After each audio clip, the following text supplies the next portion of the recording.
I don't know how much cussing we can do, but it's a bunch of it. Yeah, As let it much cussing fly. as you have, Yeah. as many as All of Monique. them. We have you have two MFs less than that is Monique, not and you allowed. good. As It's many two as MFs Monique less. is not allowed. That is not allowed. She is broke the quota.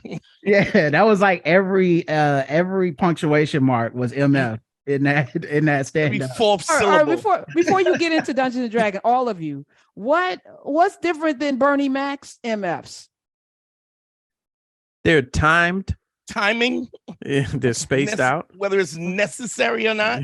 Yeah, Just not periods. They're in place of other words. It felt like MF was breaths. Like anytime Yeah. she take a breath, it's like, let me drop an MF in here, and then we'll get back to breathing. You know, She used my MFs for periods and question marks as well. She used punctuation, pauses. that being said, though, like I have aunts that talk like that, so I felt at home. Like I felt like I got aunts that every Thanksgiving. That's what it be. So I was like, okay, go ahead, rap to me. Tell you how you grew up. Did y'all think it was a win? Because Rod, we're gonna get into the Dungeons and Dragons in a second, but I saw her in residence at Vegas, and this was a version of that show. So I was like, okay, I've seen a version of this. She added something to the beginning that wasn't, but the whole Aunt Tina, all of that was in that. The smelling finger, all of that was in the Vegas show. The trauma, the grandmother. She added something that I was like, I don't believe you. What was that? Like, the special education piece.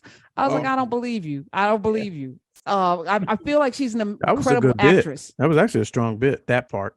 Yeah, but I didn't believe her. It was good, right, from that standpoint. But I feel like she's a great actress, and it was that. If she had taken out some of the MFs, was this a win for her with all of the drama that led to this? Do you think it succeeded, and would this lead to the next one?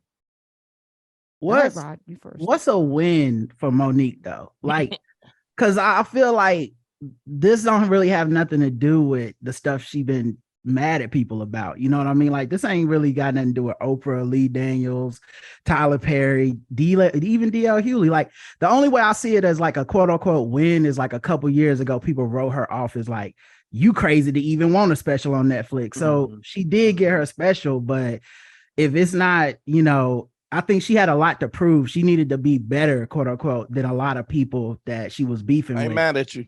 And I don't think people walked away feeling like, oh, this better than Chappelle, Amy Schumer, Chris Rock, and even DL. Like, I don't think they walked away like that. So, you know, I guess it's a win if you just want to validate the grievances that she has, but I don't think it's a win comedically.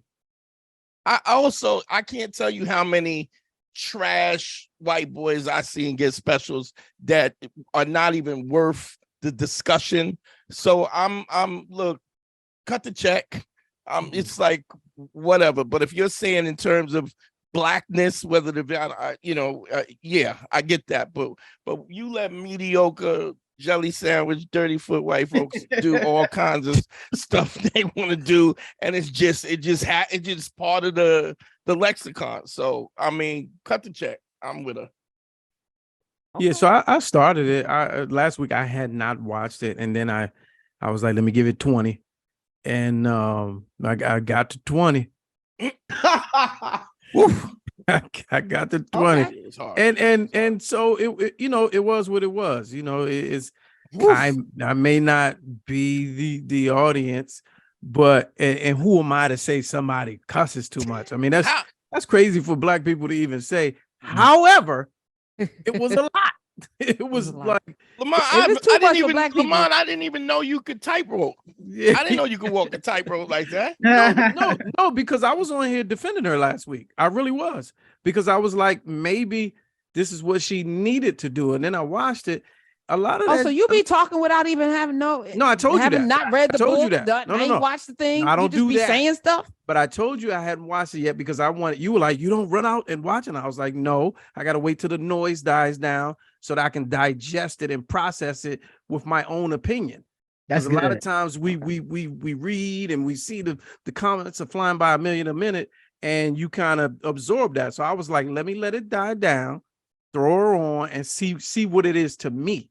And that's why I watch it first, because I don't want can't do that. I can't do that. Want the noise. I never got music when it came out. I never went to the movies when it came out. I gotta let it fade, and then I tune in when y'all not talking about it. But I was defending her because I was like, she only had two things. This is what I said last week. She only had two things to do. She had to give you what you remember and serve her audience. And that's basically what she did. Now, the cussing, to me, who am I to, like I said, who am I to judge cussing? But it did not fit. It did not fit. It's gratuitous. Yeah, it was more than gratuitous. It felt like it was supposed to be a one-woman show or something more than stand-up, you know? Yeah. Like, here's my story, because sometimes it wouldn't even be like a joke. It'll just be like, if you know Monique, you might find this funny, or you might clap. Interesting. But I'm even fine with that. I'm fine with that, because that's storytelling is a big part of it, and everything is not going to hit funny to everybody. But it was like, I say motherfucker because you know that's going to shock you, and it might make your motherfucking ass laugh. Yeah, and but you do that 1,000 1,000 times. Yeah, right. You do that. The 300th motherfucker is not going to shock me. It's going to miss. I felt like she was nervous too. I saw that too. I give you that. Yeah. So it's like, I was just talking to Kwame Alexander about that. Sometimes you put so much pressure on yourself because you have to deliver. Because now it's like the boy who cried, "What? The sky fell." Yeah. Here you go. Netflix. You didn't think they were going to blink, right? Right. I think many of us didn't think they were going to capitulate. They were like, "Okay, here's your money and your special. We're gonna settle." And now you have to. So for 5 years, you've been on this train, and it's been part of your, thing that every place you go, and now you got the thing that you were fighting for, and maybe there's a little like not imposter. We all go through it, so I'm gonna raise my hand. I've been in situations where I'm like, yeah, they're not gonna give me the chance to do, and it's like here, and you're like, oh shoot, now I gotta actually produce. I'll go one further. I don't think she's gonna do another one. I don't think she'll do another one. I saw her 5 years ago. This was the same material. So maybe she doesn't have it anymore. Maybe she doesn't. Maybe she can do more horror movies, because the horror movie she did that I didn't expect was like, what do you mean, Precious? That's a horror movie too. That's a horror movie too, though. Yeah, never saw that. Maybe she don't need to do another one. Maybe this was the capstone for that moment where I just needed to prove them wrong. I think that's what's like, for me, that's what was missing in the special, though. It felt like something you do when you're not getting feedback, that like, because sometimes you need feedback that's going to be a little critical. And so some of the bits, like when she did the bit about like why she calls her husband daddy, you could tell the audience was like, this is not working for us. We don't agree with this. We also don't care. Yeah. Like that's y'all business, but can you please tell a joke instead of this, Yeah.